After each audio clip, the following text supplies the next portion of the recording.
Now, when you play a game, you want to experience everything that game has to offer, but sometimes this simply isn't possible. The sheer volume of options and content that's crammed into a single title can be so great that no normal human being could actually see it all. And more importantly, certain things can be tied to a very specific set of events, making it extremely difficult for someone to figure out how to even trigger them. And that's what we're here to talk about today. As I'm Jules, this is WhatCulture.com, and these are 10 extremely rare video game outcomes you've never seen.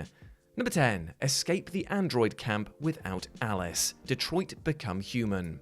Now, Detroit Become Human features hundreds of different outcomes for every combination of choices or actions you take. The game even comes with a convenient event tree to help you track which paths you've already locked, and yet, despite this, some outcomes have only still been seen by less than 1% of the player base. One of the rarest outcomes, according to the in-game statistics, is the ending in which Kara manages to escape from the android camp, which she and Alice can be thrown into towards the end of the game by leaving her protege behind. The reason why this ending is so rare is actually threefold. Firstly, reaching the android camp already requires the player to make very specific choices in the story. Secondly, even if you get to the camp ending, it can be difficult to find the path that lets you escape. And finally, the ending requires you to cold-heartedly abandon your innocent android child, meaning that even if you do manage to get that choice, you may not have got the heart to pick that option. After all, why would you betray the one character you've spent the entire game protecting?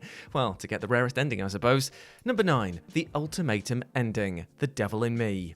The Devil in Me is the last and final game in the second season of the Dark Pictures anthology series. It follows a group of filmmakers as they try to escape a booby-trapped hotel run by a psychotic serial killer. As is the case with Supermassive Games' various efforts, The Devil in Me contains multiple endings for you to explore. And the most interesting one, which coincidentally is considered to be the rarest one as well, is the Ultimatum Ending. To get this ending, you need to reach the final act of the game with only Kate and Mark surviving the night at the hotel. After the rest of the crew is killed, the killer will capture Kate and Mark and offer the latter an ultimatum. Mark has to help the killer lure another group into the hotel or watch as he fills Kate's body with acid. If you agree to help him, you get a cutscene where Kate and Mark nervously welcome the killer's new victims into the hotel before leaving the area on a ferry. The ferry then stops halfway though as the game fades to black and you hear 2 gunshots, implying the killer has actually shot your final survivors. Well, I mean, that's what you get for helping the devil, right?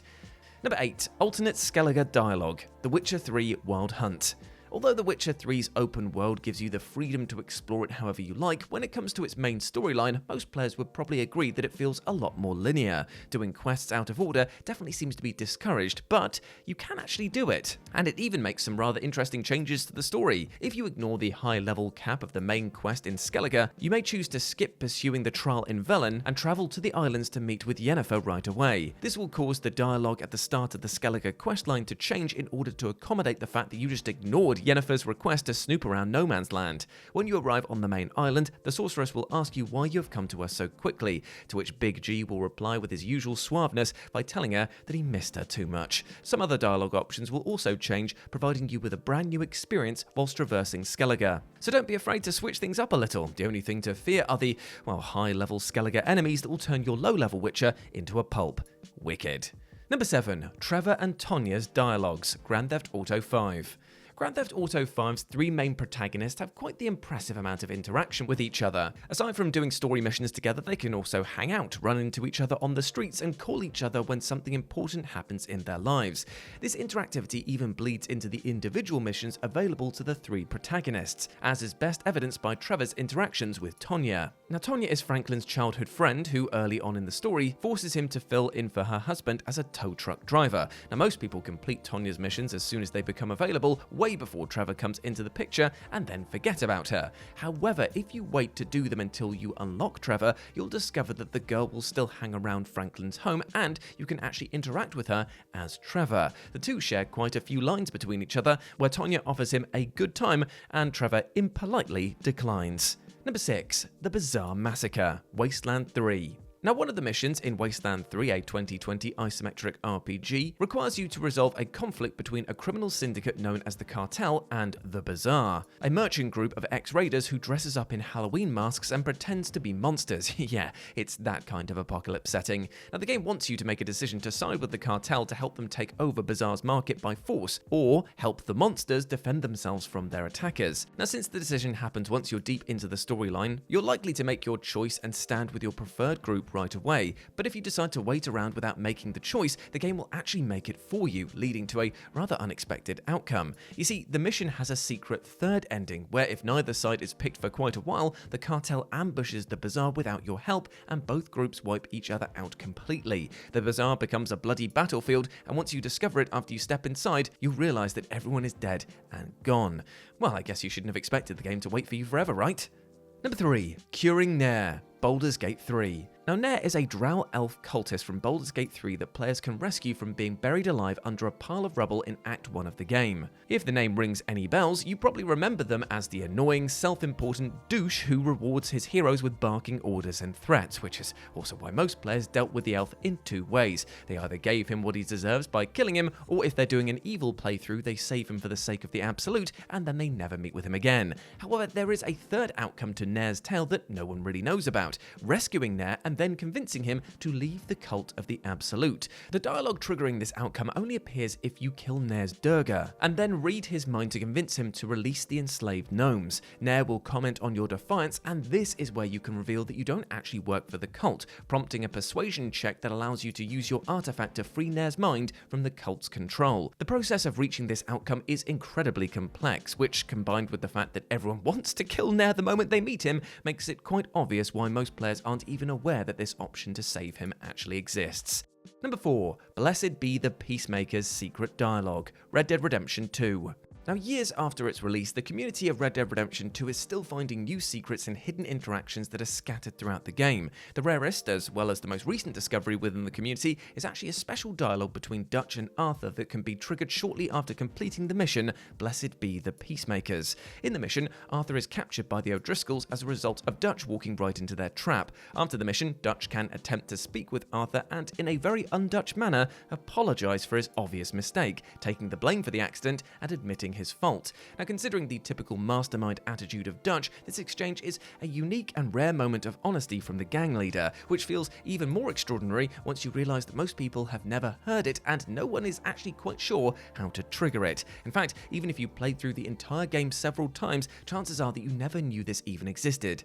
So if you got to experience this dialogue personally, well, consider yourself one of the few lucky ones.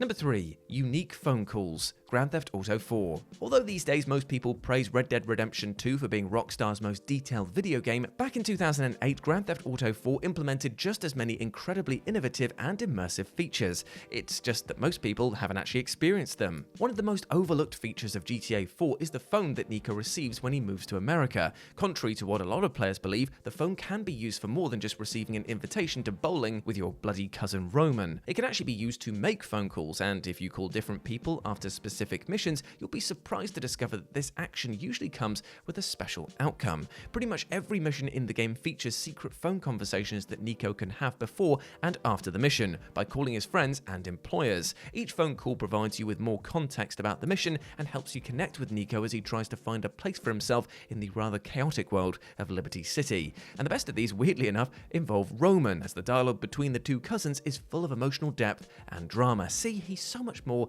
than just a bowling fanatic. Number 2. The final boss, Flappy Bird. Seeing as Flappy Bird was taken off App Store shortly after it became a record-breaking hit, the game is now just a long-gone memory of a simpler time where a bird flying through a field of Mario-esque pipes was able to capture the minds of millions of people worldwide. And for this reason, most people have no idea that the game, or rather its 2013 spiritual successor, has more to it than just its base premise. And funnily enough, it also has a lot to do with an unlicensed use of Nintendo's #1 IP. Now, contrary to what everyone believes based on the original Flappy Bird, the 2013 version of the game actually has an ending. The game features a boss fight, and its final and only antagonist is none other than bloody Mario himself. It takes a tremendous amount of time and effort, which is why not everyone who's played the modified version has reached this stage, but if you flawlessly dodge enough pipes, you'll get to fight Mario and effectively reach the end of the game. The outcome is absolutely shocking, so unless you record it, chances are no one is going to believe you. And number 1, reclaiming settlements in civil war. The Elder Scrolls V Skyrim. According to unused data and an interview with Bethesda developers, the Civil War questline in Skyrim was originally going to be much more complex than the one that we got. The original quest was supposed to be more dynamic, with both sides constantly conquering and reclaiming Skyrim settlements. As a matter of fact, you can experience a small glimpse of this mechanic in-game if you do the quests in a very particular order. During the main quest, if you haven't completed the Civil War questline and won the war, the Jarl of Whiterun will ask you to hold truce negotiations between the Stormcloaks and the Imperials.